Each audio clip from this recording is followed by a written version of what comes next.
Hello, नमस्कार मैत्रिणींनो, welcome back to my channel. आणि आता आमच्या लग्न सराईची गडबड तर खूपच जोरात चालली आहे आणि त्याच गडबडीमध्ये आमचं एक खानदेशी परंपरा असते, की लग्नाची ती जवळ येण्यापूर्वी किंवा लग्नाचे दिवस जवळ येण्यापूर्वी ना वड्यांचा कार्यक्रम केला जातो.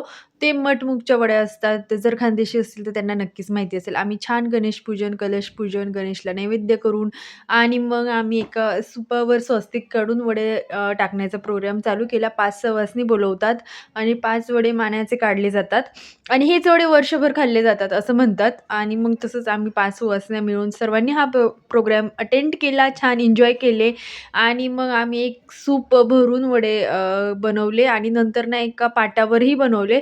कारण एक मावशी सांगत होत्या, की आमच्याकडे पाटावरही वडे बनवले जातात, म्हणून आम्ही पाटावरही बनवले आणि मस्त छान-छान फोटो क्लिक केले आणि खूप लग्नाची धमाल म्हणजे ना इथून सुरू झाली असं का म्हणत नाही. आणि हे गाणे ऐका.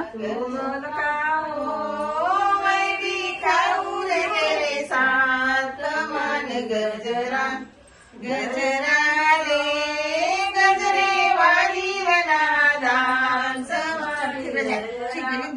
हे आमचे खानदेशी गाणे होते बरं का. आणि असेच तुम्हाला ना असेच खानदेशी गाणे छान-छान लग्नाचे ऐकायला भेटणार आहेत. सो व्हिडिओला लाईक, शेअर, सबस्क्राईब करायला विसरू नका. आणि वड्यांचा प्रोग्राम असा झाल्यानंतर हा नेक्स्ट डेचा व्हिडिओ होता, ज्या व्हिडिओमध्ये ना मी तुम्हाला दाखवते की आम्ही सांजऱ्या लाटल्या. कोणी सांजऱ्या म्हणत असतील, कोणी करंज्या म्हणत असतील, जे त्याच्या भागात जे ते म्हणतात. पण इकडे खानदेशात तर सांजऱ्याच म्हटलं जातं. आणि तिथे गल्लीतल्या सर्व बाया जमा झाल्या आणि आम्ही खूप साऱ्या सांजऱ्या लाटल्या. लग्नघर म्हटलं तर सांजरी म्हणजे जे काही वऱ्हाड येतात ना त्यांना सांजरीच नाश्त्याला दिली जाते.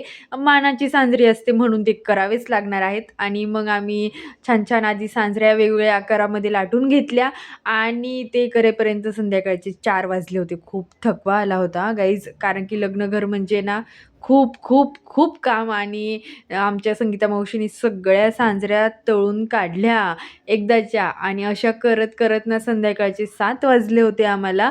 आणि ही बघा, ही श्री नावाची सांजरी नाही, ही स्वतः श्रीने बनवली आणि मी थोडंसं स्वस्तिक, शुभलाभ असं 1-2 सांजरी बनवल्या. गणपती बाप्पा होते आणि असं खाट भरून सांजरी तयार झाल्या. आणि फायनली सगळं घर आवरून घेतलं मी नंतर आणि मग थोडासा चहा घेतला, आराम केला. आणि असेच छान-छान व्हिडिओ बघण्यासाठी मला फॉलो करायला विसरू नका. चला मग भेटूया नेक्स्ट व्हिडिओमध्ये. बाय.